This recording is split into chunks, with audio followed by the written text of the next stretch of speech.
अलीगढ़ मुस्लिम university पर supreme court में सुनवाई पूरी। सुनवाई के अंतिम दिन सिब्बल की तीखी दलीलें। अलीगढ़ मुस्लिम यूनिवर्सिटी पर सीजेआई की पीठ ने क्या सुनाया फैसला। अलीगढ़ मुस्लिम विश्वविद्यालय के अल्पसंख्यक दर्जे के खिलाफ केंद्र सरकार की तरफ से पड़ी याचिका पर सुनवाई अब पूरी हो चुकी है। सुप्रीम कोर्ट में एएमयू के इस केस पर कुल 8 दिनों तक सुनवाई चली।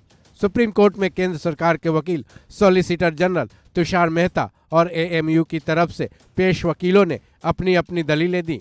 गौरतलब है कि एएमयू में सुप्रीम कोर्ट के 7 जजों की संवैधानिक पीठ सुनवाई कर रही थी, जिसकी अगुवाई सीजेआई चंद्रचूड़ कर रहे थे।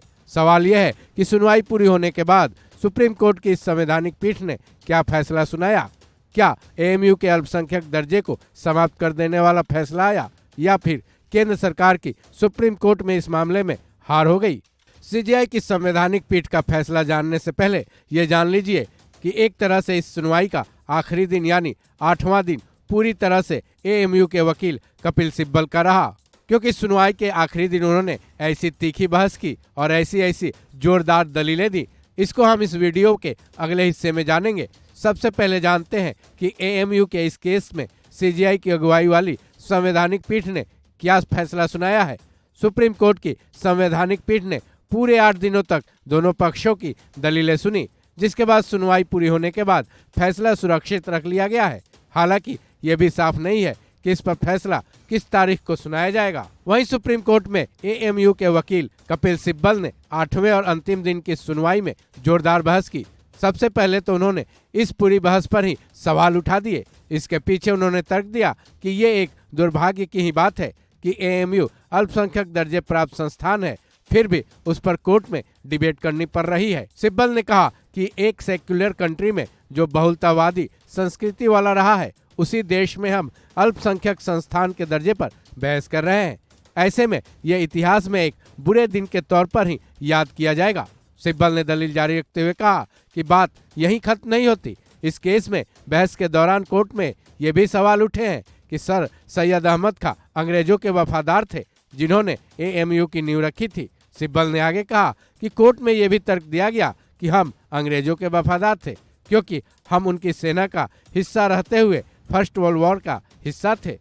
फिर सिब्बल ने सवाल उठाया कि अगर ऐसा है तो इलाहाबाद विश्वविद्यालय और आईएएस अधिकारियों के लिए क्या कहा जाएगा। क्या ये भी कोई तर्क हुआ? ये पूरी तरह से सांप्रदायिक तर्क है। सिब्बल ने आगे संविधान का हवाला देते हुए कहा कि ऐसे तर्क संवैधानिक सवालों को भटकाने की कोशिश है, क्योंकि अगर किसी ने भारत के फ्रीडम के लिए फाइट नहीं किया तो इसका मतलब ये बिल्कुल नहीं है कि वो इंडिया से वफादारी नहीं कर रहा है। उसके बाद सिब्बल ने इस मामले में 2 विचारधाराओं के रहने की भी दलील दी। उन्होंने कहा कि इस मामले में हमेशा से एक विचारधारा उदारवादियों का रहा, जो कि ये मानते थे कि एएमयू में वेस्टर्न एजुकेशन मिलनी चाहिए, और इसी वजह से एएमयू बना और अंग्रेज सरकार ने एएमयू को 30 लाख रुपए की ग्रांट दी थी।